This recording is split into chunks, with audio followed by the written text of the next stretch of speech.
So, da sind wir. Wir haben Island erreicht, jetzt wird's ernst. Und ich sag euch ganz ehrlich, ich habe vor dieser Tour einen Heidenrespekt. Und das vollkommen zu Recht. Denn kaum rollen meine Reifen auf isländischem Boden, da zeigt mir die Insel auch schon ihre beiden Gesichter. Sie empfängt mich zwar mit strahlendem Sonnenschein, doch der Schein trügt. Denn nur ein kurzes Stück später verwandelt sich der Himmel in eine eisige Motorradhölle. Gestrandet in den Bergen hat mich scheinbar schon am ersten Tag auf Island mein Glück verlassen. Da hilft nur eins, Augen zu und durch. Und das war erst Tag 1 von 16. Puh.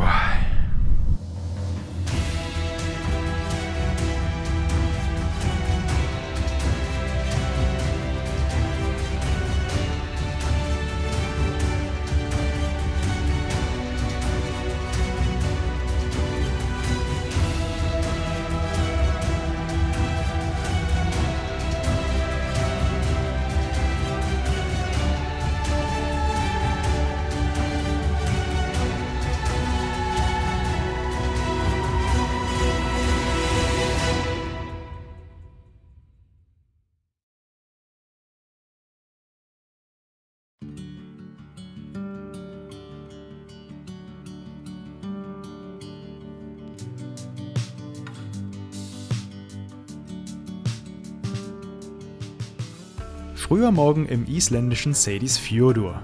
Ein Ort mit knapp 700 Einwohnern am gefühlten Ende der Welt, wichtiger Fischereihafen und die erste Stadt Islands, die anfangs des 20. Jahrhunderts über elektrischen Strom verfügte. Ein verschlafenes Nest. Aber nicht heute. Denn es ist Donnerstagmorgen und das bedeutet, dass die MS Norröna hier gerade knapp 1.500 Touristen abgesetzt hat, die jetzt ein bisschen mehr Leben ins Dorf bringen, bevor sie sich kurze Zeit später auf ihre jeweiligen Wege begeben. Und bevor ich es ihnen gleich tue und in mein eigenes Abenteuer starte, meine Islandreise wird gesponsert von Kaseler Whisky Honiglikör. Geht auf www.kaseler.de und schaut euch an, dass der ideale Absacker nach aufregenden Tagen auf dem Motorrad und auch eine tolle Grundlage für viele andere Getränke ist. Am Ende dieses Tages hatte ich definitiv einen Absacker nötig. Mit dem Code GS10 könnt ihr euch im Shop außerdem 10% auf euren Einkauf sichern. Und jetzt genug geredet, fahren wir los. Naja, weit komme ich eh nicht, denn keine 2 Kilometer vor Seyðisfjörður liegt schon die erste Sehenswürdigkeit, die jeder frisch von Island geflashte Tourist mitnimmt. Der Gufufoss, zu Deutsch der Dampfwasserfall, fällt hier 27 Meter tief und ist einer von ganzen 10 Wasserfällen in der nahen Umgebung. Einer von so vielen Wasserfällen auf meiner Reise, dass ich irgendwann aufgehört habe, sie alle zu zählen. Aber da der Gufufoss der erste Wasserfall auf meinem Weg war, habe ich mir für ihn noch besonders viel Zeit gelassen. Man ist sprichwörtlich erst eine Minute aus Seyðisfjörður raus, fährt direkt in die Berge mitten in den Nebel rein und ich stehe jetzt natürlich davor. Man hat auch direkt den ersten wirklich schönen Wasserfall auf der Route. Wahnsinn, also dieses Land hat es mir jetzt schon angetan. Aber wenn man hier lebt, habe ich mir sagen lassen, kann man tatsächlich auch den Blick dafür verlieren.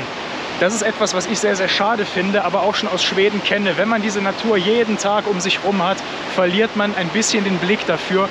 Für mich als Tourist und für alle anderen, die mit mir von der Fähre gefahren sind, natürlich umso beeindruckender hier. Dass das hier alles irgendwie grau in grau wirkt, hat einen Grund. Direkt oberhalb des Wasserfalls beginnt die dicke Nebelwand, die uns bereits auf der Fähre bei der Einfahrt in den Fjord die Sicht genommen hat. Und genau in diese Nebelwand fahre ich jetzt rein. Hinter dem Gufufoss beginnt der Seyðisfjörðurvegur, eine Hochlandstraße zwischen den Orten Seyðisfjörður und Egilsstaðir. Die führt mich über 27 Kilometer und bis zu 620 Meter hoch durch die Berge. In schneereichen Wintern ist die Straße oft unpassierbar und Seyðisfjörður von der Außenwelt abgeschnitten. Es wird deswegen überlegt, einen 13,5 Kilometer langen Tunnel zu bauen, um diese Passhöhe zu umgehen. Dieser Tunnel wäre dann der längste in ganz Island. Plötzlich fahre ich aus der Nebelbank raus und hier legt sich Island noch mehr ins Zeug, um uns ankommende Touristen zu beeindrucken. Rechts und links der Straße liegt noch meterhoher Schnee und die Sonne lässt die Umgebung in himmlischem Weiß erstrahlen.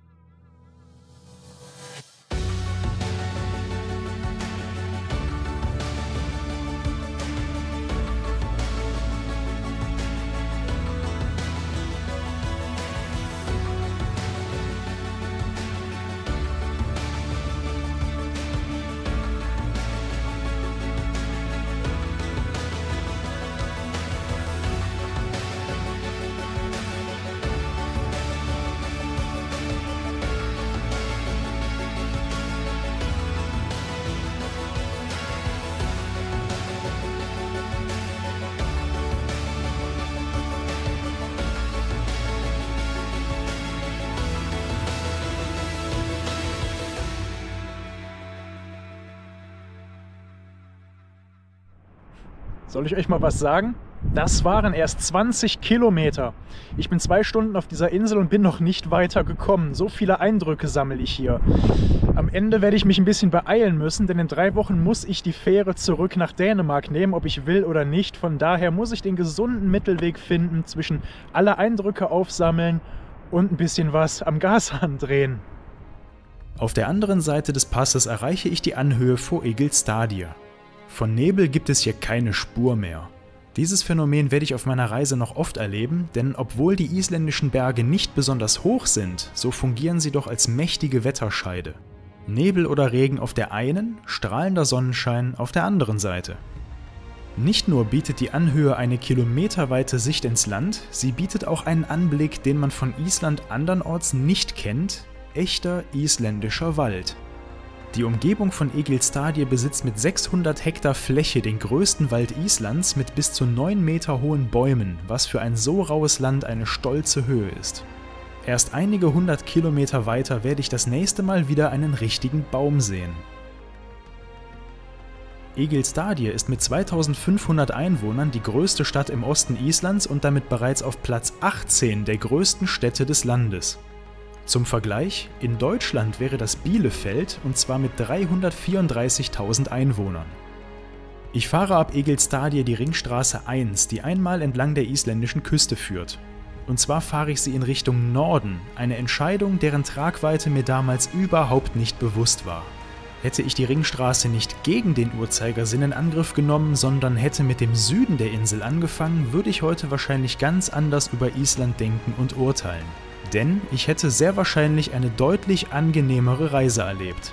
Davon weiß ich zu diesem Zeitpunkt aber natürlich noch nichts. Deswegen setze ich meine Fahrt auch noch gut gelaunt und vollkommen unbekümmert nach Norden fort. Und kaum bin ich aus Egilsstadir raus, fahre ich zum ersten Mal durch die typische isländische Landschaft. Nämlich durch schönes, aber absolutes Nichts. Karge Weiden, darauf hin und wieder ein paar Schafe und alle paar Kilometer ein Bauernhof. Das war's. Aber hin und wieder wartet ein Wasserfall am Wegesrand, so wie hier der Jukandafoss, der direkt an der Ringstraße liegt. Hier ist die Welt noch in Ordnung. Was ich damit meine? Lasst es mich so ausdrücken. Während es am ersten Bergpass hinter Seyðisfjörður noch himmlisch schön war, so will mir Island am zweiten Bergpass zeigen, dass auf dieser Insel Himmel und Hölle oft nur einen Berg voneinander entfernt sind. War es bei Egilsstadir noch relativ warm und sonnig, so ändert sich das jetzt am nächsten Bergpass schlagartig. Temperatursturz, dazu zieht plötzlich Regen auf. Also in einem Punkt wurde ich wirklich nicht belogen, das Wetter ändert sich hier schlagartig. Da hinten sind wir noch durch strahlenden Sonnenschein gefahren, auf einmal fährt man um die nächste Bergkuppe und es regnet. Die Temperatur springt rauf und runter, eben waren es noch 10 Grad, 11 Grad, jetzt sind es nur noch 6 Grad. Wow, das Wetter hier ist wirklich was Besonderes. Und ihr werdet mir wohl recht geben, dass die Wolken da vorne am Horizont nichts Gutes bedeuten können. Das Wetter wird jedenfalls immer schlechter, je weiter ich nach Norden fahre. Zu den sinkenden Temperaturen gesellen sich noch stärker werdender Regen und auffrischender Wind, und das alles, während die Straße immer höher in die Berge führt. Keine sonderlich gute Kombination.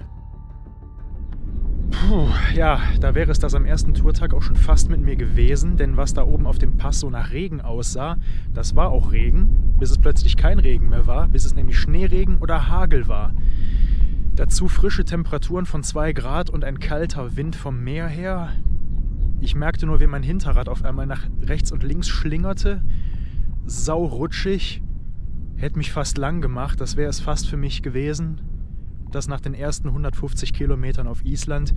Die Warnung des Isländers auf der Fähre: Pass auf das Wetter auf, das Wetter ist hier dein schlimmster Feind. Das hat sich jetzt schon bewahrheitet und ich werde ab jetzt einen Teufel tun, hier nicht immer die Augen direkt auf der Straße zu haben. Wenn ihr nach Island kommt, achtet verdammt nochmal auf das Wetter. Wir haben Ende Mai und trotzdem fällt hier noch Schnee, 2 Grad im Gebirge. Unglaublich. Ich mache jetzt erstmal Pause, weil mir hängt noch der Schreck in den Knochen, mache Mittagspause und danach gucke ich mal, ob ich da hinten, wo immer noch dunkle Wolken durch die Berge ziehen, überhaupt weiterkomme. Also meine Tagesplanung steht jetzt schon mit großen Fragezeichen da. Ich nehme es als Warnschuss. Island weist mich freundlich darauf hin, dass ich mich gerne an der Schönheit der Natur erfreuen, aber gefälligst auch jederzeit mit der anderen, der harten und nichts verzeihenden Seite der Natur rechnen soll. Und leider fahre ich genau in die nächste Schlechtwetterfront hinein. Meine Hoffnung war es, dass ich hinter dem nächsten Berg wieder Sonnenschein finde, aber das genaue Gegenteil ist der Fall. Jetzt geht's erst richtig los.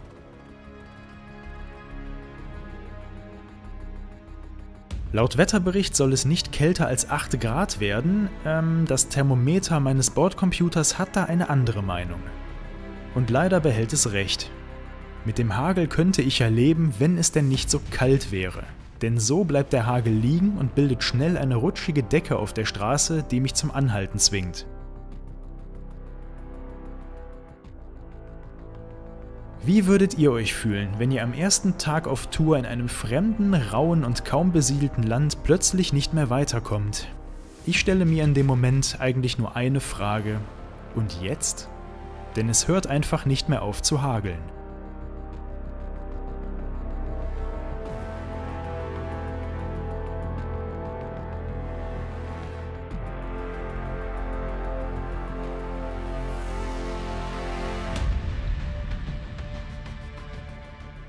Hin und wieder hält mal jemand an und fragt, ob ich Hilfe benötige, aber es nützt ja nichts, ich muss versuchen, zumindest aus den Bergen rauszukommen. Im Schneckentempo fahre ich also auf der spiegelglatten Fahrbahn weiter und freue mich wie ein Schneekönig, als es endlich aufhört zu hageln. Am Ende komme ich noch glimpflich davon, denn weiter oben in den Bergen gab es sogar Neuschnee. Es ist zum Zeitpunkt meiner Reise übrigens Ende Mai. Mit Schnee habe ich hier auf Grundlage meiner Erfahrungen mit Schweden und Norwegen nicht mehr gerechnet. Trotzdem muss ich erstmal eine Pause machen und mich aufwärmen. Die Nässe und der Wind in den Bergen haben mich komplett ausgekühlt. Ihr könnt ja mal versuchen, in dieser Mondlandschaft hier irgendeinen Windschutz zu finden. So, ich bin aus den Bergen raus und ich kann euch sagen, ich war noch nie so froh, diesen Satz sagen zu können wie jetzt. Zwischendurch hielt, als ich da oben gewartet habe, mitten im Hagelsturm sogar ein Isländer an, hat mir angeboten, dass ich mich bei ihm im Wohnmobil aufwärmen könnte, weil er so Mitleid mit mir hatte. Es ist toll, diese Gastfreundschaft zu erleben, aber ich habe es dann doch weiter versucht, weil das hätte da oben nicht aufgehört. Ich musste da raus, das heißt, ich bin dann mit Warnblinker im Schneckentempo da raus. Filmen konnte ich am Ende nicht mehr, weil mir die Halterung der GoPro gebrochen ist. Also Frost findet die nicht toll, die habe ich jetzt hier notdürftig geflickt. Meine Tagesplanung ist komplett im Eimer. Ich werde jetzt ein bisschen umplanen, während ich die letzten paar Kilometer zu meinem Tagesziel fahre. Aber unterwegs werde ich 1, 2 Sachen auslassen, gucken, ob ich die noch nachholen kann. Aber sind wir mal ehrlich, ich erlebe heute, wie sich Himmel und Hölle gegenseitig die Tür aufhalten. Und das war erst Tag 1 von 16. Puh. Vor mir öffnet sich jetzt ein weitläufiges Tiefland, durch welches ich noch eine knappe Stunde Fahrt vor mir habe, um mein Tagesziel zu erreichen, nämlich Mývatn, der Mückensee.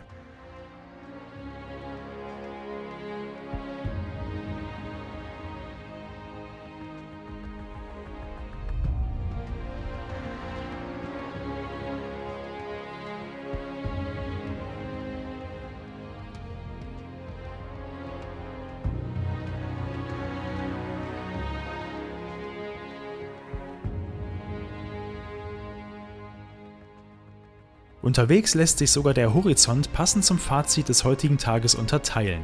Links der Himmel, rechts die Hölle. Island fühlt sich bislang an wie Norwegen, hoch oben im Norden in Richtung Nordkap und oberhalb der Baumgrenze. Windig, nass und karg.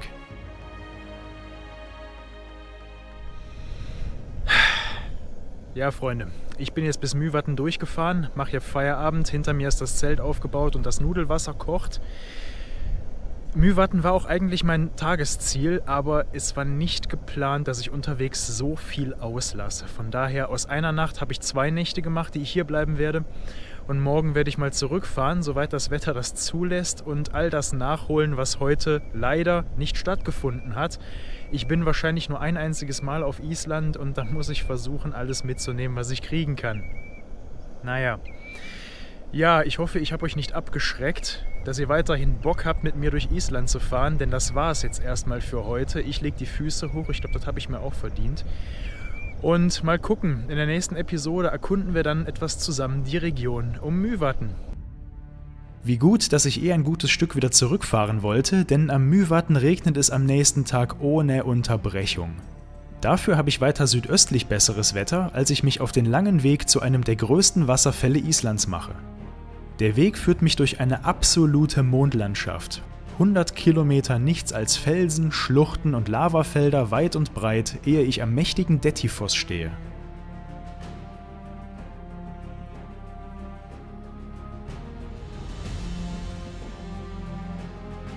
Und als wäre ich plötzlich in einem ganz anderen Land, bin ich nur ein kurzes Stück weiter in einem der wenigen Wälder der Insel, nämlich in der hufeisenförmigen Asbyrgi-Schlucht. Aber auf dem Rückweg zurück fahre ich natürlich mitten zurück in die Schlechtwetterfront. Als ich nachmittags das Vulkangebiet des Krafla besuche, an dem Schwefel und kochendes Wasser aus dem Boden schießen, friere ich mir komplett nass den Hintern ab. Aber dazu dann mehr beim nächsten Mal. Danke, dass ihr wieder mitgefahren seid. Bis zum nächsten Mal.